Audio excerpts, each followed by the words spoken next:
मंत्री नरहरी झिरवाळांच्या मतदारसंघात एसीबीची मोठी कारवाई करण्यात आली आहे। रासेगावच्या सरपंच मंदा बेडकुळे आणि पती विठ्ठल बेडकुळे लाच घेताना एसीबीच्या जाळ्यात अडकलेले आहेत। या संदर्भात अधिकची माहिती देत आहेत आपले प्रतिनिधी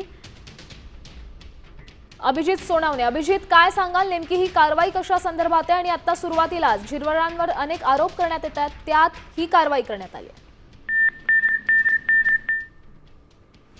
तिच्या उपसरपंचावर अविश्वास ठराव आणण्यात आलेला होता आणि हा अविश्वास ठराव नामंजूर करण्यासाठी सरपंच मंदा बेंडकुळे आणि त्यांच्या पतीनं 50,000 रुपयांची लाच मागितलेली होती आणि तडजोडीनंतर 25,000 रुपयामध्ये हा सगळा सौदा ठरला आणि त्यातील 15,000 रुपये स्वीकारताना एसीबीने सरपंच पत्नीसह पतीला रंगेहात अटक केलेली आहे। त्यामुळे या कारवाईमुळे खरं तर दिंडोरी तालुक्यामध्ये खळबळ आलेली आहे।